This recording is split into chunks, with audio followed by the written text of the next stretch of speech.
Olá, alunos do sexto ano, como vocês estão?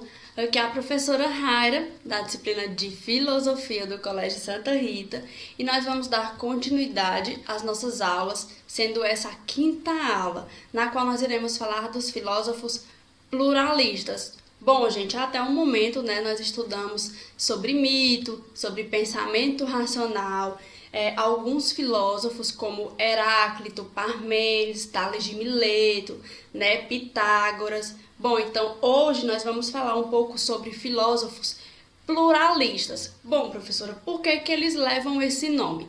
O ser humano, ele é bastante plural, Nós temos aí questões físicas diferentes, nós temos pensamentos diferentes, Então, da mesma forma, eles vão ter a ideia de que isso acontece também com a natureza. Então, essa diversidade levou alguns filósofos a explicar a natureza e o ser humano através de vários elementos e não apenas um, como por exemplo Tales de Mileto, que explicava a natureza, através de um único elemento, que foi a água. Então, os pluralistas, ao contrário dos filósofos como Tales de Mileto, Heráclito, eles não explicavam a natureza por meio de apenas um elemento, pois para eles, a natureza seria múltipla, ou seja, composta de vários elementos, tá bom? Então, a partir disso, nós vamos estudar um pouco de cada filósofo e vamos iniciar com Empédocles, que nasceu aí em Agrigento, que hoje é a atual Itália, Está no sul da Itália. Bom, gente, Empédocles ele foi um filósofo muito ativo na política daquela época. Ele foi também médico, poeta, e ele vai ser considerado o fundador da filosofia pluralista, tá bom? Segundo ele, não era necessário buscar um único elemento para investigar as coisas, mas sim vários aspectos para tirar as dúvidas e surgir aí, entender as investigações. Então, Empédocles, ele dizia que a terra, o fogo, a água e o ar, prestem atenção, esses quatro elementos eram as raízes de todas as coisas, ou seja, esses elementos estavam presentes em todas as coisas do mundo. Então, eles seriam a junção, desses elementos seriam arqué para esse filósofo, Vai ser esses quatro elementos. Então, tudo que existe no universo seria formado por esses quatro elementos, só que eles teriam composições diferentes, o que isso tornaria um indivíduo diferente do outro, o ser humano diferente do animal, cada objeto tendo sua distinção. Por exemplo, um passarinho, ele seria composto, por sua maior parte, por o ar, pelo elemento ar.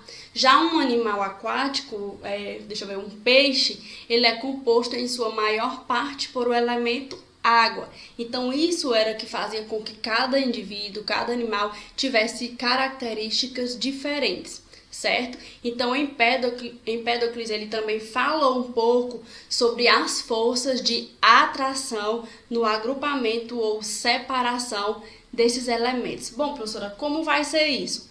Esse filósofo, ele observando as relações humanas, ele determinou dois sentimentos que também estariam presentes na ordem natural, que ele vai dividir entre amor e ódio. A força de atração desses elementos, ele chamou de amor. E a força de repulsão, ou seja, distanciar, ele chama de ódio. Quando vocês gostam de alguém e vocês não querem estar próximo da pessoa, não quer abraçar ela, as pessoas que vocês amam, vocês não querem por perto. Então, isso é amor, é estar próximo. Já quando vocês estão com ódio, com raiva de alguém, alguém não tem que separar vocês. O ódio não faz mal, não separa as pessoas. Então, o momento de atração seria o amor e a repulsão seria o ódio. Assim, o amor reunia os quatro elementos, enquanto o ódio faz separar cada elemento, tá bom? E além disso, ele vai falar um pouco sobre a relação entre as forças de atração e repulsão. Através disso, ele explica como teria surgido o universo, os seres humanos e os animais. Mas, professora, como? Por exemplo, gente, a água e o fogo, eles não se juntam. Eles não se juntam, né? Então, para Empédocle existe uma relação de ódio entre esses dois elementos. Hoje nós entendemos que é através da química, né? Por que isso acontece? Mas naquela época ele observou essas relações, como por exemplo, o ar, ele apaga o fogo, né? Quando vocês acendem uma vela de aniversário, no momento que assopra, ele apaga aquele pequeno fogo. Então, através dessas relações é que surgia as coisas, tá bom? Bom, aí nós vamos falar um pouco sobre Anaxágoras, né? Que nasceu aí em Clazômenas, tá? Na região da Jônia, em 1499 a.C. Bom, ele acreditava que a natureza, ela era plena e eterna, ou seja, não poderia ser destruída nem criada. Ou melhor, ela não tem nem início e nenhum fim, como por exemplo uma criação divina ou o Big Bang, tá bom? Como muitas pessoas vão explicar aí o surgimento do universo, tá bom? Então, para ele, essa natureza, ela seria uma mistura de elementos muito pequenos, que nós não conseguiríamos ver através dos nossos olhos. E essa mistura, formada por essas inúmeras partículas, Anaxágoras chamou de sementes. Então, para ele, a predominância de um elemento sobre o outro é o que determina a diferença entre as coisas, ou seja, como um objeto é diferente do outro. A água, por exemplo, ela seria composta por uma predominância de água fria, por exemplo. Já o fogo, ele é composto em sua maior predominância por algo quente. Ou seja, as coisas, elas eram compostas da mesma mistura, mas a proporção de um elemento seria diferente do outro, tá bom? Isso que tornaria cada elemento distinto do outro, um ser humano diferente do outro, os animais, né, compostos aí de uma composição diferente que tornaria cada animal específico. Bom, então para ele existem aí elementos comuns que causaria a formação de todas as coisas do universo. Segundo Anaxágoras, a formação do mundo decorreu de uma inteligência, que ele vai chamar de nous, tá? O nous, ele teria conhecimento total do mundo e governaria tudo que existe nele. Ou seja, tudo que existe no mundo seria governado por esse nous. Então, essa inteligência, que ele também vai chamar de nous, né? Ele existiria afastado de todas as coisas e ele também não se mistura com elas, tá bom? Ela teria iniciado tudo, ou seja, o universo ele foi organizado pelo movimento realizado por essa inteligência, que ele também vai chamar de nous, certo, gente? Bom, eu trouxe aí até essa pequena escultura aí para vocês entenderem melhor o que seria esse elemento de Anaxágoras. Bom, professor, o que seria esse elemento semente de Anaxágoras? Imaginem que minúsculas partículas, né, sejam grãos de areia, que quando eles se juntam, eles podem formar algo. Então, imaginem aí a quantidade de grãos de areia que pode formar essa escultura. Então, seria através disso que surge o ser humano, os animais e os objetos, da mesma forma que construiria aí essa escultura, tá? Bom, e aí nós vamos falar um pouco sobre Demócrito e Leucipo.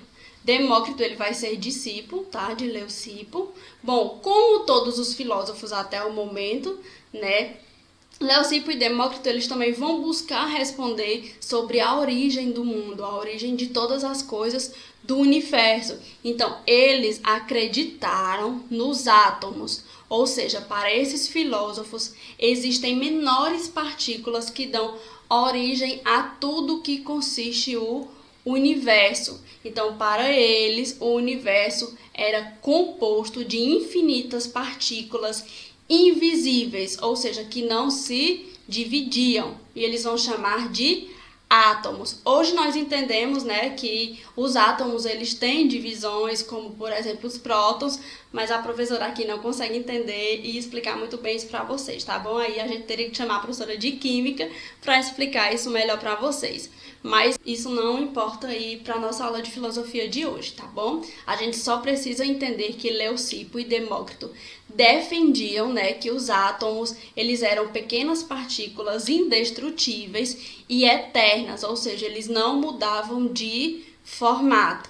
E as coisas elas vão sumir ou aparecer por meio desse agrupamento ou dispersão desses átomos. Então, o ser humano ele seria formado por inúmeros átomos, assim como os animais, as árvores, os vários objetos que existem no mundo. Mas cada ser ou coisa teria um agrupamento diferente, tá bom? É isso que nos torna um diferente do outro.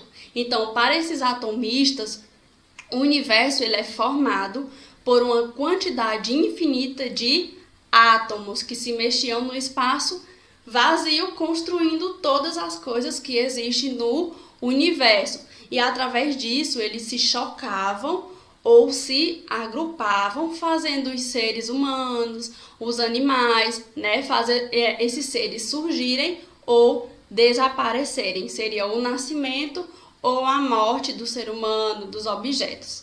Tá bom? Então entendam que para esses filósofos, tanto Leucipo como Demócrito, o mundo ele é composto por esses átomos que se combinam de maneiras diferentes, formando todas as coisas, né? Todos os animais e os seres humanos. Então Leucipo e Demócrito eles vão sustentar que a harmonia do universo resultava apenas do movimento desses átomos, tá bom, gente? Então, observem aí que eles colocam esse átomo como primordial para a existência, né, de todo o universo. Bom, gente, então, antes de retomarmos aqui sobre o que nós falamos, eu quero que vocês façam as páginas 59 e 60 do livro de vocês, tá bom? Que vai falar um pouco sobre esses filósofos pluralistas. Então, leiam o assunto, tá? E respondam as questões, que aí na próxima aula a gente responde essas atividades, que é uma forma de vocês firmarem melhor o assunto, tá bom? E aí eu também vou retomar, trazendo um pouco do Kicks, né, que a gente já fez até nas aulas anteriores, mas também falando um pouco mais sobre esses filósofos pluralistas, tá bom? Então, hoje nós estudamos esses filósofos aí pluralistas, explicando um pouco através da própria existência do ser humano. Nós não somos diferentes uns dos outros. Os animais não têm cada um sua especificidade. O leão é diferente do tigre, é diferente, né, de uma baleia. Então notem que da mesma forma que são os animais, os objetos, a própria natureza, o ser humano ele tem características próprias, né? Nós temos traços físicos e personalidades que nos tornam diferentes de outro indivíduo. Então, a natureza ela também vai ser apresentada com essa diversidade. Há animais, plantas e várias espécies, né? Uns diferentes dos outros. Então, esses filósofos eles vão notar que existem também, nós podemos compreender o mundo a partir dessa multiplicidade de características e também de elementos, certo? E aí nós entramos para falar um pouco sobre Empédocles, né, que vai ser considerado o fundador da filosofia pluralista. Então Empédocles ele formula a teoria dos 4 elementos fundamentais: terra, água, fogo e ar. A diversidade da natureza ela é explicada pelas diferentes combinações desses 4 elementos, ou seja, cada coisa possui todos eles, mas em diferentes proporções. E há, gente, 2 formas que atuam no agrupamento ou separação de tais elementos, que vai ser o amor, a força que une, né? E o ódio, a força que separa esses elementos.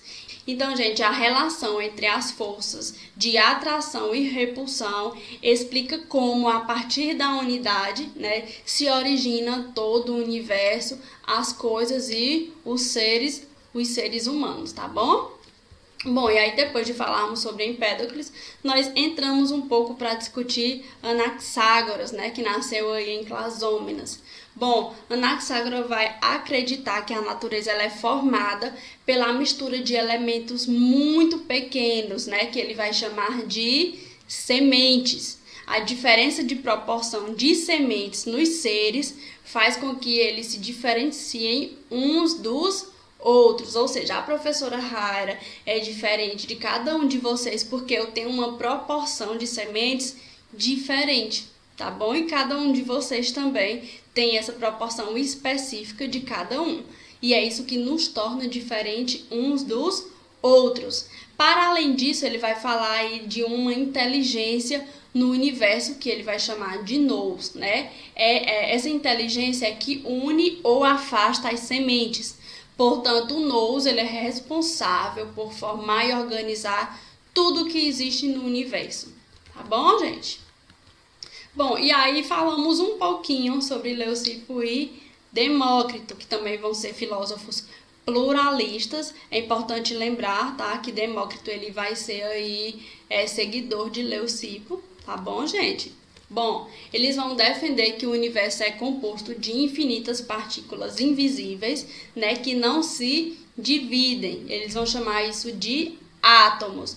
E para eles as coisas aparecem ou desaparecem do mundo por meio do agrupamento desses átomos. Uma cobra e uma árvore são diferentes, né, porque possuem agrupamentos distintos, né, de átomos. Então não há uma força, isso é muito importante, gente, para vocês. Não há uma força externa na natureza que ordene ou dê harmonia ao mundo. Bom, professora, por que você está falando isso? Porque tem filósofos que, por exemplo, vai dizer que existe uma força divina, né, que ordena todo o universo. Então, notem que esses filósofos, além de ter traços físicos, né, pensamento, eles também tinham pensamentos distintos, formas de ver o mundo, né, um variando do outro. Enquanto alguns filósofos vão imaginar que existe sim uma força divina, por exemplo, que ordena todo o universo, vem aí Leucipo e Demócrito dizendo que não acreditam, né, que não existe uma força externa na natureza